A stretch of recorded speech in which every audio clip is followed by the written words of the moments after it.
This is week 4 of the eBay repair challenge. This week is antique item manufactured before the year 1990. I picked up this smoking robot for £15. It said that it had faulty lights on it, but it works absolutely fine, albeit it is seriously painful. Turn it off. So what I'm going to do, although it's not really going to be a part of the challenge, I'll sell that anyway, and whatever profit I make from that will go into the pot. But for those of you who are interested in seeing a repair this week, I'm going to repair this Game Boy Pocket, and Emily is going to do that for us, or with us. So there we go, $20 and $5, $6 postage, and it basically said that it had a few problems. The main one being the screen is obviously burnt on this thing. It's also got some sort of super glue underneath it, which is going to be a nightmare to clean. There's a bunch of stickers on it. There's some permanent marker.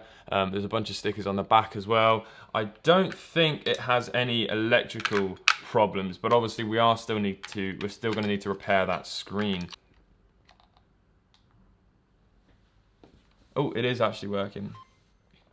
There we go.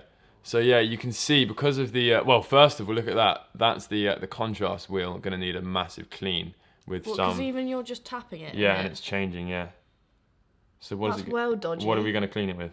Isopropyl alcohol. She knows it. And yeah, so because of that burn in the middle, it's really not very clear to actually see what's going on. It should read games pretty well. This is a game I'm going to be doing a review on very soon. This is a multi-cart, flash cart actually from China. Let's see, does it read games? Yeah, first try, look at that, that's pretty good. So the first thing I'm going to do is strip it apart. I'm going to let Emily do that and see how she gets on. Let's crack on.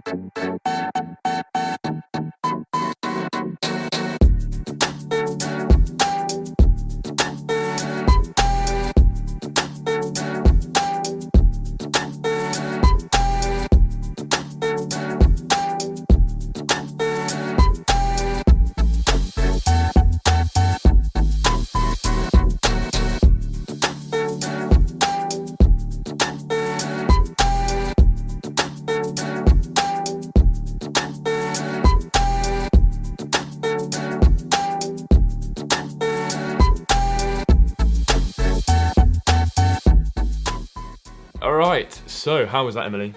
That was fun. Yeah, did you enjoy it? Yeah. So the polarizing film on the front of this has burnt, which is actually pretty convenient because the super glue that I mentioned before is on the front of this polarizing filter, so that will obviously come off when I replace the polarizing filter.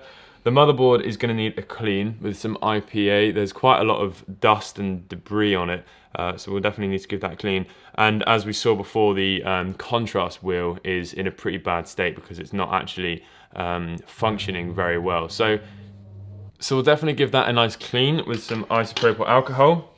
We also noticed the power switch is. We also noticed that the power switch is actually completely broken apart.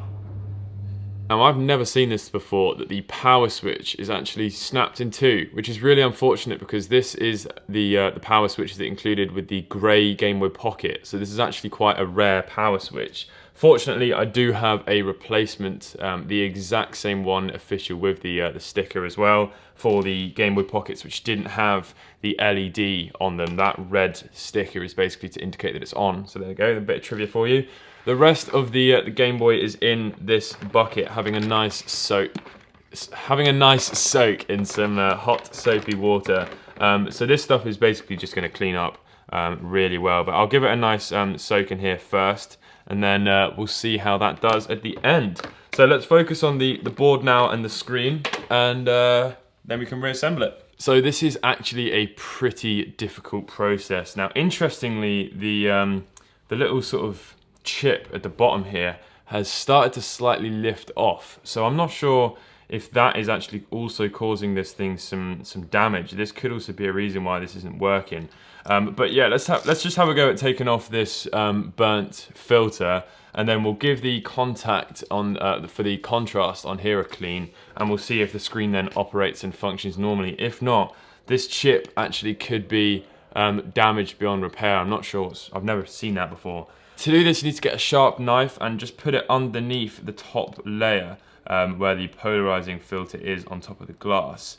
And you need to wiggle it down quite far, to be honest with you. Be careful, don't put too much pressure on in case you were to slip and then cut your finger.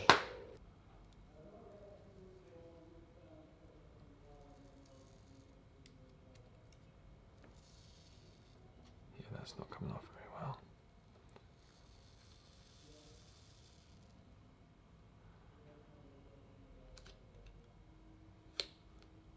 So we've removed this top piece here, the top filter. Unfortunately, the glue is still left on the screen. That is actually something that happens with these burnt polarizer films, because basically the glue is just hardened so much. I'll use this to template on the new polarizing filter. I'm gonna now give this a clean because I really wanna make sure that this chip here isn't damaged, because if it is, I don't have a replacement screen for this thing, so we're gonna be really stuffed. So I'm gonna take some isopropyl alcohol and get a really nice drip on the end of the Q-tip.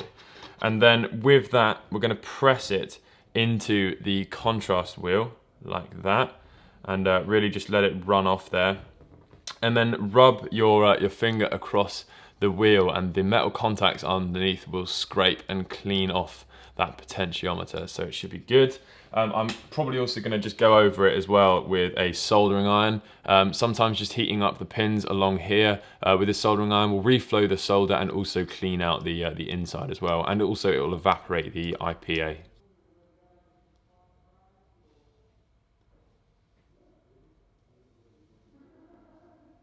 So I have here an AC adapter just to plug it into the bottom, just to make this testing process a little bit easier. And we'll turn it on. There we go. Actually, that looks like it's going to be okay. Good stuff. That's very relieving to know. All right, so what we need to do is remove the remnant glue on the top of this thing, which is going to be a really nasty job. I'm probably going to skip through the majority of that. I'm certainly not going to put Emily through all of that because it's just painful. Then we'll clean the board with IPA, clean the shell, and put it back together.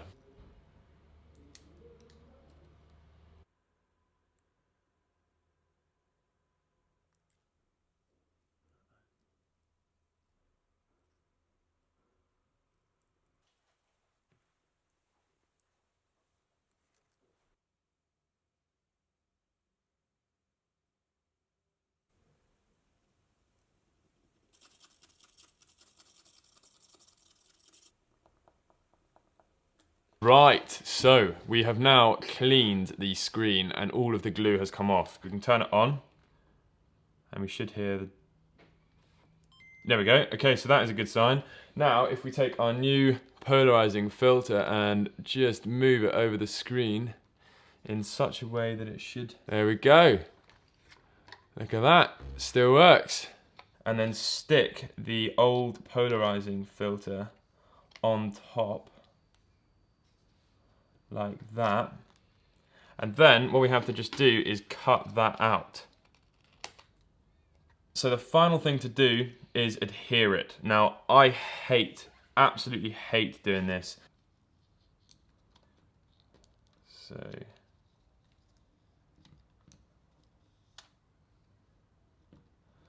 Oh no, the whole thing's gone on lopsided. Oh my god, it's gone awfully wrong. Go on, El. How is that? There we go, look at that. How's Well that, done. Emily? Fabulous. Decent, eh? Lovely.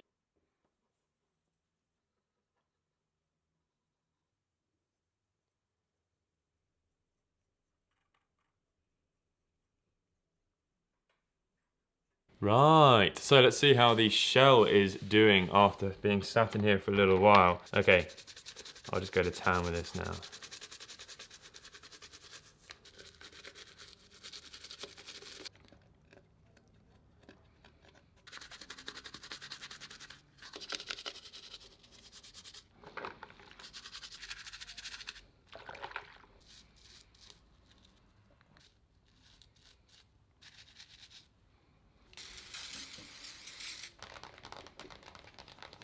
Ah. Some Japanese name on it. Oh, that's so cool. Can anyone read that Japanese name? The sticker is actually in really, really good condition because it's been kept under that sticker, the other sticker, the whole time. Same with the model number sticker as well. So that is actually sort of been a bit of a blessing in disguise. Goodbye, name.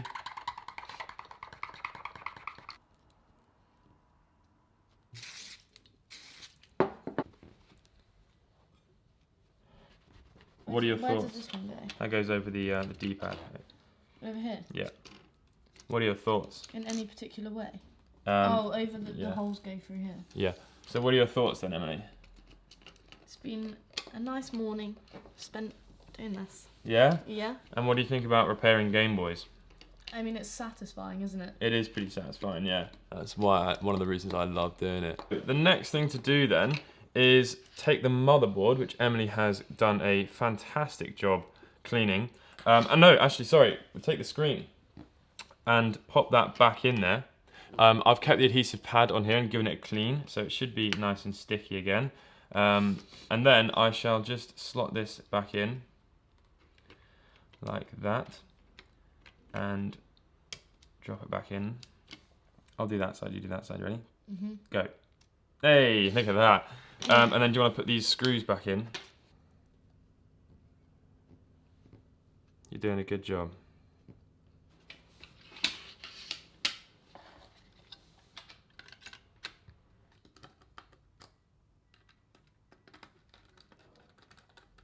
Lovely. Okay, and then this, the little battery contact, you need to just make sure you pop this little lock out again, not too far, and then that just sort of locks it in place. And then just get the tip of it in there. There we go. How satisfying is that? Right, batteries, chuck them in.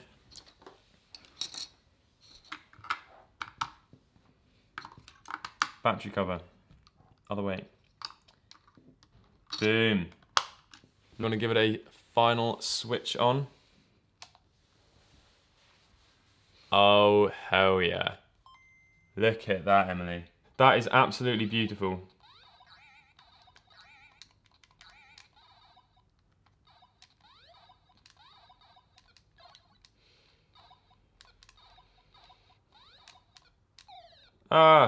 Alright guys, well hopefully you have enjoyed that. I think this looks really good. Sorry I couldn't fix the robot, obviously it wasn't really broken to begin with. I know this isn't really going to count as an eBay repair challenge episode, but hopefully a bit of entertainment for you nonetheless. Thank you Emily for joining me, and thank you for watching. I'll catch you in the next video.